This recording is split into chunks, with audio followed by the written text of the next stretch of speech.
1990 నుంచి 90 కాదు 2000 యొక్క ఆచార వ్యవహారాలు వివాహ వేదికలు కార్యక్రమాలు జరుగుతూ వచ్చాము. అదే క్రమంలో ఈరోజు రేపు 5వ తారీఖున మే 5వ తారీఖున నెల్లూరు టౌన్ హాల్లో వివాహ పరిచయ వేదిక వధూవరులకి వివాహ పరిచయ వేదిక జరిపిస్తున్నాము. ఈ కార్యక్రమానికి నెల్లూరు జిల్లా కాకుండా ఇతర జిల్లాల వాళ్ళు కూడా వస్తామని చెప్పేసి వాళ్ళు సమాచారం అందిస్తున్నారు. కాబట్టి అందరూ వచ్చి ఈ కార్యక్రమం జయప్రదం చేయాలని కోరుకుంటున్నాను. నెక్స్ట్ అండి సంగమ సేవా సంఘం తరఫున మేము ప్రతి సంవత్సరం గత 2010 నుంచి వివాహ పరిచయ వేదిక ప్లస్ వనభోజనం కానీ జరుపుతున్నాము. అదేవిధంగా ఈ సంవత్సరము ఫిబ్రవరిన వివాహ పరిచయ జరుపుకున్నాము వనభోజనము.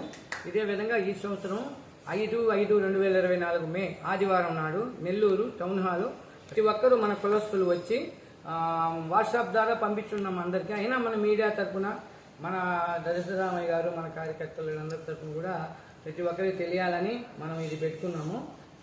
ప్రత్యేక రుసుము ఓన్లీ 500 రూపాయలు పెట్టుకున్నామండి. అందరికీ వచ్చిన వాళ్ళు ప్రతి ఒక్కరికి భోజన సదుపాయం కల్పిస్తున్నామండి. ప్రతి ఒక్కరు వచ్చి తల్లిదండ్రులు వీలైతే వాళ్ళ పిల్లల్ని తీసుకొచ్చి పచ్చిక వేదికకి వచ్చి మీ పిల్లలు అందరూ ప్రతి ఒక్కరు కూడా మనం ఎప్పుడెప్పుడు మన పిల్లలకి పెళ్లి చేయాలని కోరుకున్న ప్రతి ఒక్కరు వచ్చి దీన్ని సద్వినియోగం చేసుకోవాల్సిందే కోరుతున్నామండి. నా పేరు పివి కృష్ణ అండి, నెల్లూరు. మాది ధనలక్ష్మీపురం, మా సూపర్ మార్కెట్ అక్కడ. ఈ సంగమ సేవా సంఘం తరఫున వివాహ వేదిక మరియు వనభోజన కార్యక్రమాలు దిగ్విజయంగా జరుగుతున్నాయి గత 15 సంవత్సరాల నుంచి కూడా. ఈ సంవత్సరం ఈ వివాహ పరిచయ వేదిక మన టౌన్ హాల్లో రీడింగ్ రూమ్లో జరుపుతూ ఉన్నాం. ఆదివారం 5వ తేదీ మే 5వ తేదీ వివాహ పరిచయ వేదిక జరుపుతూ ఉన్నాం. ఈ వివాహ పరిచయ వేదిక ప్రవేశ రుసుముగా 500 రూపాయలు తీసుకుంటూ ఉన్నాం. ఆ 500 రూపాయలు పెద్ద విషయం కాదు కాబట్టి 500 రూపాయలు పెట్టాం.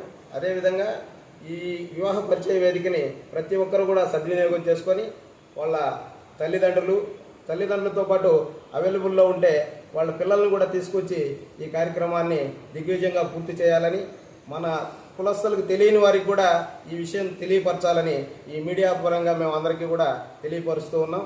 ఈ వివాహ పరిచయ వేదికని ప్రతి ఒక్కరూ కూడా సద్వినియోగం చేసుకోవాల్సిందిగా మరీ కోరుతూ ఉన్నాం.